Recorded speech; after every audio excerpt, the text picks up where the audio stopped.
আসসালামু আলাইকুম ওয়ারাহমাতুল্লাহি ওয়াবারাকাতুহু। বহু দূরের এক দেশের এক সুলতানের কথা বলা হয়, যিনি সবসময় আল্লাহর কাছে প্রার্থনা করতেন যেন তাকে সন্তান দান করা হয়, যারা তার সাহায্যকারী ও সমর্থনকারী হবে। তার স্ত্রী তাকে অন্য এক নারীকে বিয়ে করার পরামর্শ দিয়েছিলেন, কিন্তু তিনি তা প্রত্যাখ্যান করেন, কারণ তিনি তার স্ত্রীকে ভালোবাসতেন।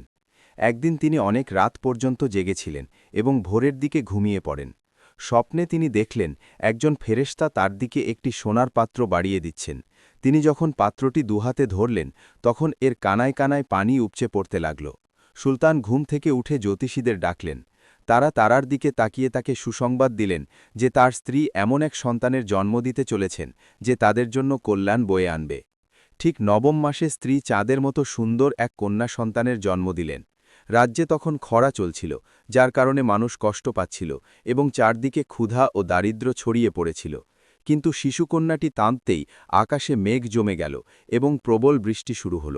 উপত্যকাগুলো পানিতে ভরে গেল এবং কুয়োগুলো কানায় কানায় পূর্ণ হয়ে উঠল। সেদিন প্রতিটি গরু বা ভেড়া যমজ বাচ্চার জন্ম দিল, আর মাটি ফুলে ফুলে ভরে উঠল এবং চারদিক সবুজ হয়ে গেল। জনগণ তাদের রাজকন্যার জন্মে আনন্দে মেতে উঠল। এত সব কল্যাণ ও বরকত সাথে নিয়ে আসার কারণে তার বাবা তার নাম রাখলেন মাবরুকা। শিশুটি যখন বড় হল, সে প্রাসাদের বাগানে খেলা করত। পাখিরা তাকে গান শোনাত এবং রঙিন প্রজাপতিরা তার চারদিকে উড়ে বেড়াত।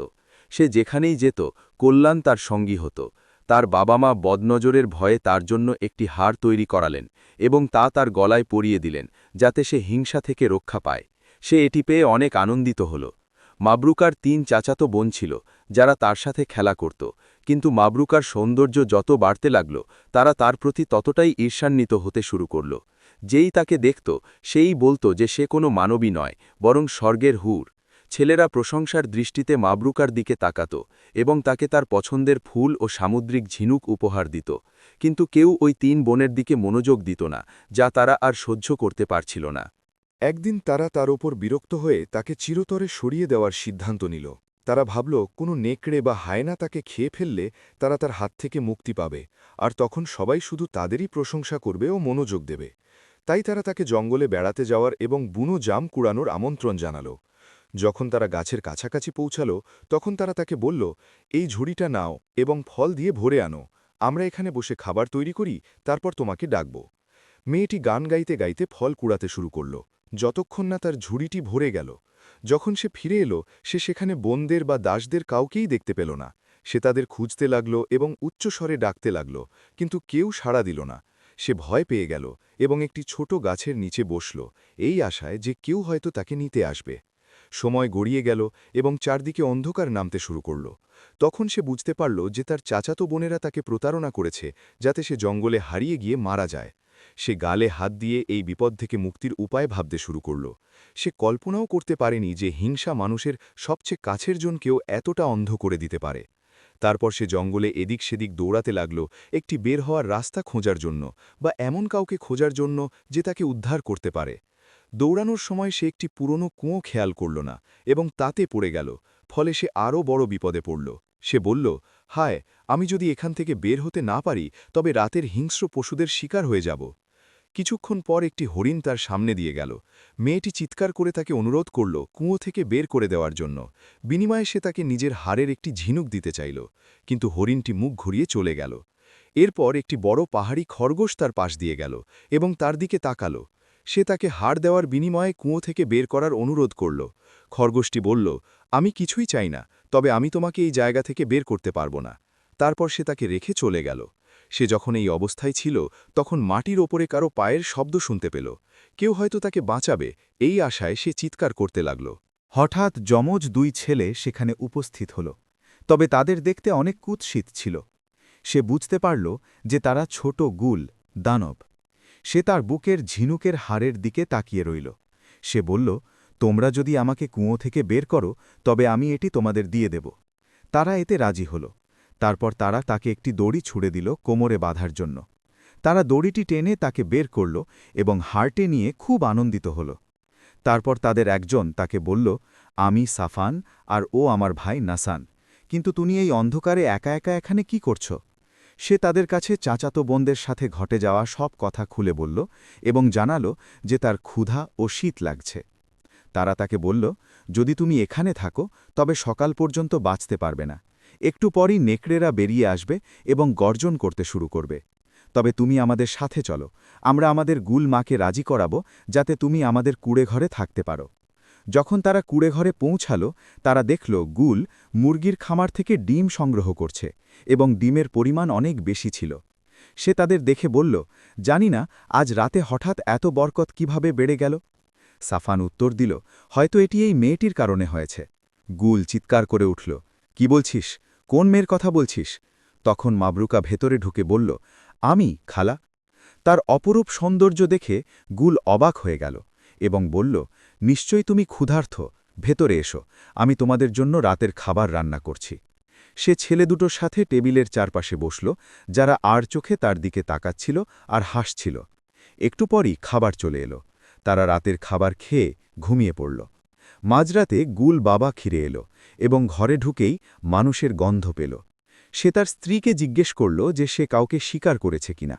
স্ত্রী তাকে মেয়েটির গল্প শোনাল এবং বলল, আমরা তাকে খাব না, আমি তাকে আমার মেয়ের মতো মানুষ করব। গুল মাথা চুলকে উত্তর দিল, আমরা তো অনেক দিন হলো মাংস খাইনি, আর পাহাড়ে শিকারও এখন অনেক কম। কিন্তু গুল স্ত্রী তাকে বারবার অনুরোধ করায় সে বলল, ঠিক আছে স্ত্রী, তবে শর্ত হলো তাকে নিজের খাবার নিজেকেই জোগাড় করতে হবে। পরদিন মেয়েটি কুঁড়েঘরের বাইরে এলো এবং একটি পেঁয়াজ, একটি টমেটো এবং একটি গাজর নিয়ে সেগুলো মাটিতে পুঁতে পানি ঢেলে দিল। সন্ধ্যায় গুল জানালা দিয়ে উঁকি দিতেই দেখল কুঁড়েঘরের চারপাশে সবুজ চারাগাছ গজিয়েছে। সে অবাক হয়ে নিজেকে প্রশ্ন করল, এমনটা কিভাবে হলো? আজ সকালেও তো এখানে কিছু ছিল না। মাত্র কয়েকদিন পার হতেই সবজি ফলতে শুরু করল, যা দেখে গুল এবং তার স্বামী অনেক খুশি হল। জঙ্গলে হরিণের সংখ্যা বেড়ে গেল এবং গুল বাবা সেগুলো শিকার করতে শুরু করল। মাংস খেয়ে মেয়েটির স্বাস্থ্য ভালো হলো। সে শিকার করতে শিখল, পশুর চামড়া পরতে শুরু করল এবং এই জীবন তার খুব ভালো লাগতে লাগল। তার শুধু বাবা মায়ের শূন্যতা কষ্ট দিত। একদিন সে কুঁড়েঘর থেকে অনেকটা দূরে চলে গেল এবং দেখল একজন রাখাল তার পাল নিয়ে তার সামনে দিয়ে যাচ্ছে। সে তার কাছে একটি ছোট ছাগল চাইল পালন করার জন্য, কারণ তার দুধ খাওয়ার খুব ইচ্ছা ছিল। রাখাল বলল, আমার তো ইচ্ছা ছিল দেওয়ার, কিন্তু তুমি দেখতেই পাচ্ছ আমি একজন গরিব রাখাল। মাবরুকা যেদিন থেকে হারিয়ে গেছে সেদিন থেকে আমরা কোনো বৃষ্টি বা বরকত দেখিনি। সে উত্তর দিল, চিন্তা করো না, আগামীকাল ফিরে এসো, তুমি তোমার পশুপালের জন্য খাবার পাবে। রাখাল তাকে জিজ্ঞেস করতে চাইল সে কে, সে কি জিন নাকি মানুষ, কিন্তু সে দ্রুত গাছের আড়ালে হারিয়ে গেল। পরদিন রাখাল জঙ্গলে ফিরে এলো এবং প্রচুর ঘাস দেখে অবাক হয়ে গেল। সে বলল, এটি অবিশ্বাস্য, ও তো রাজকন্যা মাবরুকা, আমি কিভাবে এটা বুঝলাম না। খারাপ পোশাকের পরও সে অনেক সুন্দর। যখন সে শহরে ফিরল, খবরটি চারদিকে ছড়িয়ে পড়ল এবং সুলতানের কান পর্যন্ত পৌঁছাল। তিনি তার মেয়েকে খোঁজার জন্য জঙ্গলে যাওয়ার সিদ্ধান্ত নিলেন, কিন্তু তিনি তাকে সব জায়গায় খুঁজেও পেলেন না। তিনি দুঃখে ভেঙে পড়লেন এবং তার শোক বেড়ে গেল।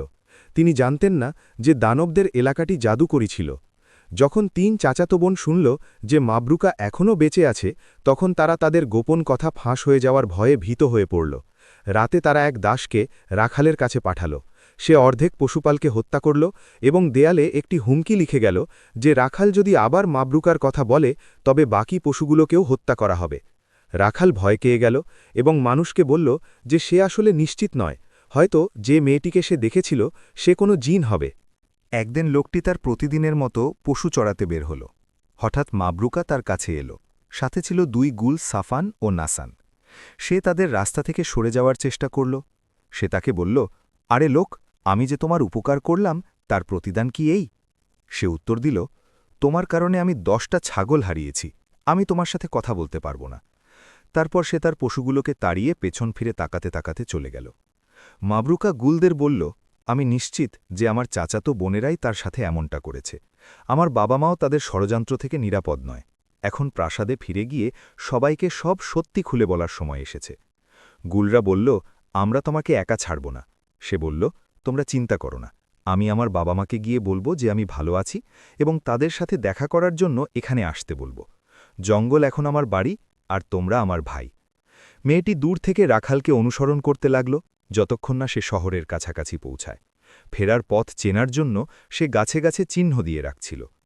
কিছুটা হাঁটার পর সে দেখল এক নারী রোদে কাপড় শুকোতে দিচ্ছে। সে সেখান থেকে একটি চাদর চুরি করে গায়ে জড়িয়ে তার কপাল ঢেকে নিল। এরপর সে ভিড়ের মধ্যে মিশে শহরের গেট দিয়ে ভেতরে ঢুকল। কেউ তাকে কোনো প্রশ্ন করল না। তারপর সে ভাবতে লাগল কিভাবে প্রাসাদে প্রবেশ করা যায়। সে তার চাচাতো বোনদের ধূর্কতা জানত এবং নিশ্চিত ছিল যে তারা ভেতরে ও বাইরে নজরদারি করার জন্য গুপ্তচর নিযুক্ত করে রেখেছে। হঠাৎ তার মনে পড়ল যে তার বাবা সুলতান আপেল খুব পছন্দ করেন। সে বাজারে গেল এবং ঘুরতে ঘুরতে এক বৃদ্ধ লোককে দেখল যার সামনে একটি গাড়ি ছিল এবং সে আপেল বিক্রি করার ডাক দিচ্ছিল। সে গাড়িটির সামনে দাঁড়াল, কারণ এই আপেলগুলোই তার বাবার পছন্দ। কিন্তু তার কাছে তো কোনো টাকা নেই, সে কিভাবে আপেল কিনবে? হঠাৎ সে দেখল ছেঁড়া পোশাক পরা এক গরিব ছেলে গাড়ির কাছে এলো এবং তার অসুস্থ মায়ের জন্য একটি আপেল চাইল। কিন্তু বিক্রেতা ছিল কৃপণ এবং সে তাকে নির্দয়ভাবে তাড়িয়ে দিল। ছেলেটি এক কোণায় বসে কাঁদতে লাগল। মেয়েটি তার কান্না দেখে কষ্ট পেল এবং বিক্রেতাকে এমন এক শিক্ষা দেওয়ার সিদ্ধান্ত নিল যা সে কখনো ভুলবে না। সে ছেলেটিকে বলল, আমি একটি আপেল চুরি করে পালাবো। যখন বিক্রেতা আমার পিছু ছুটবে, তুমি গিয়ে এক ঝুড়ি আপেল নিয়ে নেবে। তারপর দূরে একটা জায়গায় আমার জন্য অপেক্ষা করবে। আমি এসে তোমার সাথে আপেলগুলো ভাগ করে নেব। ছেলেটি তার চোখের জল মুছল এবং তাকে জানাল যে তার নাম হাসান। সে তার অসুস্থ মায়ের সাথে থাকে। তাদের কোনো টাকা নেই এবং এই আপেলগুলো পেলে তার মা অনেক খুশি হবে। মেয়েটি ছুটে গিয়ে বিক্রেতার কাছ থেকে একটি আপেল চুরি করল এবং দৌড় দিল। বিক্রেতা গালি দিতে দিতে তার পিছু ছুটল, কিন্তু সে মাটিতে পড়ে গেল এবং তাকে ধরতে পারল না। হাসান সুযোগ বুঝে এক ঝুড়ি আপেল নিয়ে একটি গলিতে লুকিয়ে পড়ল। কিছুক্ষণ পর মেয়েটি তার কাছে এলো এবং তার আপেল ভাগ করে নিল। তারপর সে তাকে জিজ্ঞেস করল সে প্রাসাদের পথ চেনে কিনা। সে বলল, হ্যাঁ, আমি চিনি। হাঁটার সময় সে তাকে বলল, তুমি রাজকন্যা মাবরুকা, তাই না? সে উত্তর দিল, হ্যাঁ, তবে বিষয় যা আমাদের মধ্যেই গোপন থাকুক। যখন তারা প্রাসাদে পৌঁছাল, সে তাকে অপেক্ষা করতে বলল। তারপর সে এক প্রহরীর কাছে গিয়ে বলল, আমি একজন কৃষক নারী। আমি আপনাদের সুলতানের জন্য আমার বাগান থেকে এই ফলগুলো পেড়ে এনেছি। এগুলো তার কাছে নিয়ে যান। প্রহরী আপেলগুলো নিয়ে প্রাসাদের ভেতরে গেল। মেয়েটি মনে মনে ভাবল, যখন বাবাই সুগন্ধি আপেলগুলো দেখবেন, তিনি বুঝতে পারবেন যে আমি এগুলো পাঠিয়েছি এবং তিনি আমার সাথে দেখা করতে বেরিয়ে আসবেন। ঠিক তখনই ৩ চাচাতো বোন প্রাসাদের বারান্দায় এলো এবং দেখল একটি মেয়ে দরজার কাছে দাঁড়িয়ে আছে। তাদের একজন বলল, এই ভবঘুরে মেয়েটি এখানে কি করছে? প্রহরীরা তাকে এত কাছে আসতে দিল কিভাবে? সেদিন খুব গরম ছিল, তাই রাজকন্যা তার মাথা থেকে চাদরটি সরিয়ে ফেলল এবং তার সোনালি চুল বাতাসে উঠতে লাগল। বোনেরা একসাথে চিৎকার করে উঠল, ও তো মাবরুকা! তারা দাসদের নির্দেশ দিল তাকে ধরে প্রাসাদের বেসমেন্টে বন্দী করার জন্যে। হাসান প্রাসাদের ঠিক উল্টো দিকে বসেছিল। হঠাৎ সে দেখল দাসরা মাবরুকার পেছন পেছন আসছে। সে তাকে বলল, তাড়াতাড়ি পালাও, চলো। মেয়েটি দ্রুত দৌড়াতে শুরু করল এবং তারা গলি দিয়ে ছুটতে লাগল। যখন দাসরা তাদের প্রায় ধরে ফেলেছিল, হাসান তার হাত ধরে একটি ঘরে ঢুকিয়ে দরজা বন্ধ করে দিল। তারপর সে দরজার ফুটো দিয়ে দেখল যে তারা দূরে চলে যাচ্ছে। মেয়েটি একটি মৃদু গোঙানির শব্দ শুনতে পেল। যখন সে ঘুরল, সে দেখল একজন ফ্যাকাশে চেহারার নারী বিছানায় শুয়ে আছেন। তিনি দুর্বল কণ্ঠে বললেন, হাসান, তুমি এসেছ? সে দৌড়ে গিয়ে তার মায়ের কপালে চুমু দিল এবং বলল, হ্যাঁ মা, আর আমার সাথে যে মেয়েটি আছে সে হলো রাজকন্যা। এরপর সে একটি আপেল বের করে বলল, মা, এটা খাও। মহিলা মেয়েটিকে বললেন, কাছে এসো মা, আমি তোমাকে দেখি। মেয়েটি তাকে জড়িয়ে ধরে চুমু দিল। হঠাৎ তার চোখ দিয়ে মুক্তোর মতো বড় এক ফোঁটা অশ্রু ঝরে পড়ল এবং তা অসুস্থ মহিলার মুখের ভেতরে পড়ল। কিছুক্ষণ পরেই হাসানের মা বিছানা থেকে উঠে বসলেন এবং বললেন, কি অদ্ভুত ব্যাপার! আমার মাথা ব্যথা চলে গেছে এবং জ্বরও করে গেছে।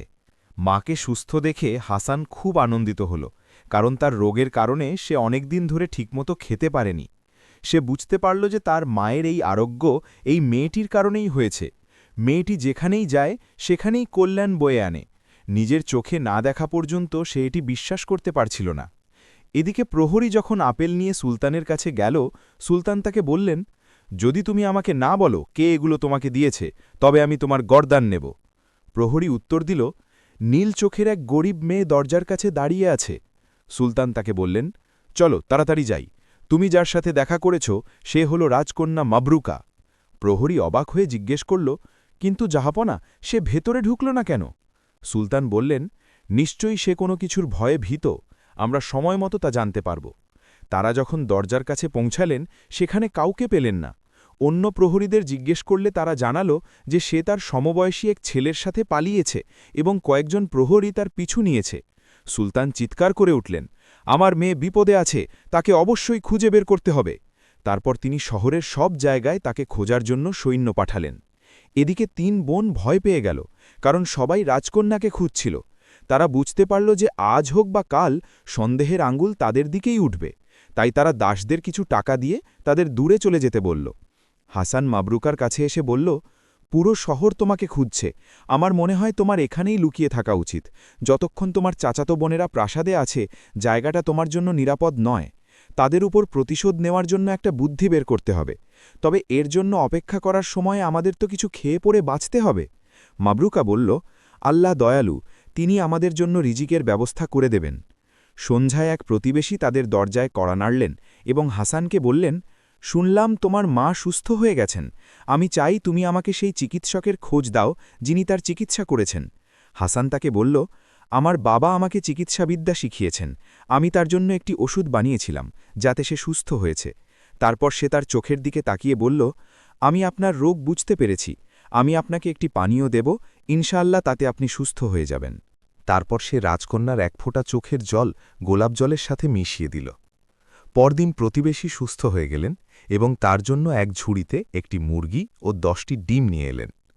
প্রতিবেশীরা হাসানের কথা জানতে পারল এবং তারা তাদের যে কোনো রোগের চিকিৎসার জন্য তার বাড়িতে আসতে লাগল। তারা তাকে উপহার এবং প্রচুর খাবার দিত। হাসানের মা প্রয়োজনের অতিরিক্ত জিনিসগুলো বিক্রি করতে শুরু করলেন। তিনি ঘর মেরামত করলেন এবং কার্পেট বিছালেন। অল্প সময়ের মধ্যেই হাসান ইবনে সালেম নামের এই চিকিৎসক, যিনি রোগীদের সুস্থ করে তোলেন, তার খবর চারদিকে ছড়িয়ে পড়ল। একদিন মেয়ের শোকে অতিরিক্ত কষ্ট পেয়ে সুলতান অসুস্থ হয়ে পড়লেন। ডাক্তাররা এলেন এবং তাকে ওষুধ ও ভেষজ দিলেন, কিন্তু তার অবস্থার কোনো উন্নতি হল না। তার স্ত্রী তাকে নিয়ে ভয় পেতে লাগলেন। তিনি তাকে বললেন, হাসান নামের একটি ছেলে আছে, মানুষ বলে যে অল্প বয়স হওয়া সত্ত্বেও সে চিকিৎসাবিদ্যায় অনেক পারদর্শী। শহরের সব গরিব মানুষ তার কাছে যায়, কারণ সে কোনো টাকা নেয় না। আমরা তার কাছে যাব, এতে তো আমাদের কোনো ক্ষতি নেই। সুলতান উত্তর দিলেন, কোনো কিছুতেই কাজ হবে না, মাবরুকাকে না দেখা পর্যন্ত আমি সুস্থ হব না। তবে ওই ছেলেটিকে দেখতে আমার কোনো আপত্তি নেই, এতে আমাদের ক্ষতি হবে না। সুলতান এবং তার স্ত্রী ছদ্মবেশ ধারণ করলেন যাতে কেউ তাদের চিনতে না পারে। এরপর তারা হাসানের বাড়িতে গেলেন। দরজার সামনে রোগীদের ভিড় ছিল, তাই সুলতানের রোদে বসে অপেক্ষা করা ছাড়া আর কোনো উপায় ছিল না। তবে তিনি ধৈর্য ধরলেন এবং আশেপাশে বসে থাকা মানুষ কি বলছিল তা শুনতে লাগলেন। তাদের একজন অন্যজনকে বলছিল, আমরা যখন অসুস্থ হতাম কোনো চিকিৎসা পেতাম না, কেউ আমাদের খোঁজ নিত না, কিন্তু আল্লাহর শুকরিয়া, এই ছেলেটি এসেছে এবং গরিবদের চিকিৎসা করেছে। সে না থাকলে আমাদের অনেকেই মারা যেত। সে অনেক বড় কাজ করেছে এবং মানুষ তাকে ভালোবাসে। হাসানকে দেখার জন্য সুলতানের কৌতূহল বেড়ে গেল। তিনি মনে মনে বললেন, আমার স্ত্রী আমাকে এখানে এনে ভালোই করেছে। 1 ঘণ্টা পর তার ডাক এলো। তিনি একটি পরিষ্কার ঘরে ঢুকলেন এবং সামনে একজন সুদর্শন অল্পবয়সী ছেলেকে দেখে অবাক হলেন। ছেলেটি তার রোগের কথা জিজ্ঞেস করলে তিনি জানালেন যে তিনি তার একমাত্র মেয়েকে হারিয়েছেন এবং তার জন্য অনেক শোকে আছেন। মাবরুকার অভ্যাস ছিল দেয়ালের একটি ছোট ফুটো দিয়ে হাসানের দিকে তাকিয়ে থাকা এবং রোগীদের গল্প শুনে সময় কাটানো। সে যখন তার বাবার দিকে তাকাল, ছদ্মবেশ সত্ত্বেও সে তাকে চিনে ফেলল। সে দৌড়ে ভেতরে যেতে চাইল, কিন্তু একটু অপেক্ষা করল। এদিকে হাসান চিন্তায় পড়ে গেল এবং সুলতানকে জিজ্ঞেস করল, আমি আপনাকে কিভাবে সাহায্য করতে পারি? লোকটি কেঁদে ফেলে বলল, আপনার কাছে অনেক মানুষ আসে এবং তারা আপনাকে বিশ্বাস করে। আমি শুধু চাই আপনি আমাকে জানান তারা নীল চোখের কোনো ছোট মেয়েকে রাস্তায় ঘুরতে দেখেছে কিনা। আমি প্রতি সপ্তাহে আপনার কাছে আসব। আপনি যদি আমাকে তার সম্পর্কে কিছু জানাতে পারেন তবে আমি আপনাকে অনেক পুরস্কার দেব। সুলতান বেরিয়ে যাওয়ার পর মাবরুকা হাসানের কাছে এসে জিজ্ঞেস করল, তুমি কি ওই লোকটিকে চিনতে পেরেছ? সে উত্তর দিল, না, আমি তো তাকে আগে কখনো দেখিনি। মাবরুকা বলল, উনি আমার বাবা, এই দেশের সুলতান। হাসান অবাক হয়ে বলল, তাহলে তুমি তার সাথে ফিরে গেলে না কেন? তোমার জন্য তার হৃদয় শোকে ব্যাকুল। মেয়েটি দীর্ঘশ্বাস ফেলে হতাশ হয়ে উত্তর দিল, আমার চাচাতো বোনেরা আমাকে শান্তিতে থাকতে দেবে না। তারা ষড়যন্ত্র করতে খুব ওস্তাদ, তুমি তো সেটা ভালো করেই জানো। তাদের ফাঁদে ফেলার জন্য আমাকে বাবার সাথে একটা পরিকল্পনা করতে হবে। কিন্তু গুপ্তচররা বনেদের খবর দিল যে সুলতান এমন এক ছেলের কাছে যাচ্ছেন যাকে একজন সুদক্ষ চিকিৎসক বলা হয়, এবং সেই ছেলেই মাবরুকার সাথে ছিল। বনেরা দাসদের আদেশ দিল রাতে গিয়ে তাদের ঘর পুড়িয়ে দেবার জন্য। তারা যখন ঘরে পৌঁছল তখন তাতে আগুন লাগিয়ে দিল। হাসান, তার মা এবং মেয়েটি ভয়ে ও আতঙ্কে ঘর থেকে বেরিয়ে এলো। দাসরা দ্রুত তাদের ধরে টানতে টানতে প্রাসাদের দিকে নিয়ে যেতে চাইল, কিন্তু প্রতিবেশীরা শব্দ শুনতে পেল এবং তাদের পেছনে দৌড়ে তাড়া করতে শুরু করল। দাসরা তাদের তলোয়ার বের করে হুমকি দিল, ফলে মানুষ ভয় পেয়ে পিছিয়ে গেল। ঠিক সেই মুহূর্তে সাফান এবং নাসান নামের দুই গুল তাদের হাতে কাঠের গদা নিয়ে আবির্ভূত হল এবং দাসদের ওপর প্রবল বেগে ঝাঁপিয়ে পড়ল। এতে মানুষ সাহস পেল এবং তাদের সাহায্য করতে এগিয়ে এলো। দাসরা ভয় পেয়ে গেল এবং হুমকি দিল যে তারা সরে না গেলে রাজকন্যাকে হত্যা করবে। ঠিক সেই মুহূর্তে আকাশ কাক দিয়ে ভরে গেল, যারা দাসদের ওপর ঝাঁপিয়ে পড়ল এবং তাদের চোখে ঠোকর দিতে লাগল। দাসরা দ্রুত পালিয়ে গেল। মেয়েটি চিৎকার করে উঠল, সাফান এবং নাসান, তোমরা ঠিক সময়েই এসেছ। তারা বলল, আমরা মাকে নিয়ে তোমাকে খুঁজতে বেরিয়েছিলাম। রাখালের কাছে আমরা জানতে পারি যে তুমি শহরে ফিরে গেছ। আমরা যখন এখানে পৌঁছাই তখন আগুন ও চিৎকার দেখতে পাই, আর এভাবেই তোমাদের খুঁজে পেয়েছি। আমাদের মাই এই কাকগুলোকে পাঠিয়েছে। এরপর একজন বিশাল আকৃতির নারী আবির্ভূত হলেন এবং তার নেকাব সরালেন। তিনি আদরের সাথে রাজকন্যাকে জড়িয়ে ধরলেন এবং অনুযোগের সুরে বললেন, তুমি আমাকে ছেড়ে কিভাবে চলে গেলে মেয়ে? আমার ভালোবাসার প্রতিদান কি এই? মাবরুকা উত্তর দিল, আল্লাহর কসম, আমি আমার বাবা মায়ের জন্য খুব ব্যাকুল হয়ে পড়েছিলাম। আমি শুধু তাদের বলতে চেয়েছিলাম যে আমি ভালো আছি। তারপর আমি আবার জঙ্গলে ফিরে যেতাম, কারণ ওটাই আমার ঘর। গুল বলল, যদি তাই হয় তবে আমি তোমাকে তোমার বাবার প্রাসাদে নিয়ে যাব। যে আমার পথ আটকাবে তার কপালে দুঃখ আছে। শহরের গলি দিয়ে বিশাল জনতার স্রোত এগোতে লাগল। রাজকন্যার ফিরে আসার খবর পেয়ে জনতার ভিড় আরও বেড়ে গেল। তারা তার নামে জয়ধ্বনি দিতে লাগল। সে গুল ও তার সন্তানদের সাথে সবার সামনে ছিল। সুলতান তার স্ত্রীর সাথে বসেছিলেন, এমন সময় তিনি বাইরে কোলাহল শুনতে পেলেন।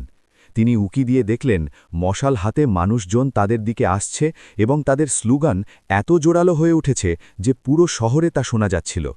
হঠাৎ প্রহরীরা দৌড়ে ভেতরে এলো এবং তাকে বলল, রাজকন্যা মাবরুকা এসেছেন। মানুষ এবং গুলরা তাকে পাহালা দিয়ে নিয়ে এসেছে, কারণ প্রাসাদেরই কিছু লোক তাকে হত্যা করার চেষ্টা করেছিল। সুলতান চিৎকার করে বললেন, তাহলে হাসান যা বলেছিল তা সত্যিই ছিল। তিনি প্রহরীদের নির্দেশ দিলেন তার ভাইয়ের 3 মেয়েকে বন্দি করে তার সামনে হাজির করতে।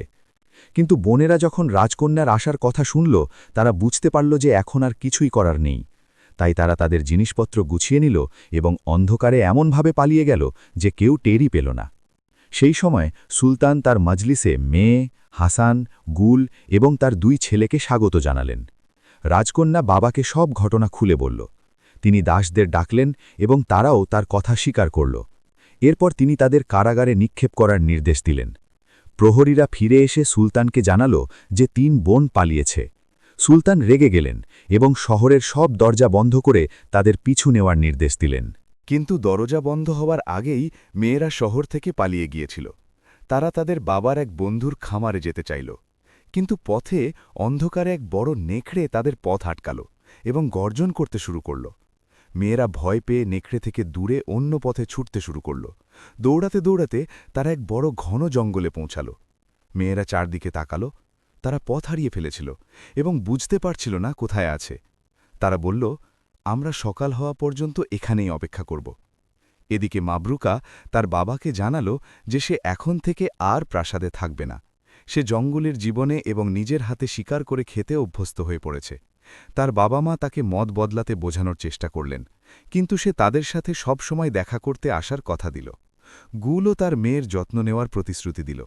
তাই সুলতানের মেনে নেওয়া ছাড়া আর কোনো উপায় রইল না। কয়েকদিন পর রাজকন্যা জঙ্গলে ফিরে গেল। পথে সে তার চাচাতো বোনদের মাটিতে বসে থাকতে দেখল। খাবার শেষ হয়ে যাওয়ায় তারা খিদায় ছটফট করছিল। তাদের দেখে গুল দাঁত বের করে খেঁকিয়ে উঠে বলল, তোমরা আমার হাতে ধরা পড়েছ। আজ রাতে আমি তোমাদের রান্না করে খাব। মেয়েরা চিৎকার করতে লাগল এবং মাবরুকার কাছে ক্ষমা চাইতে লাগল।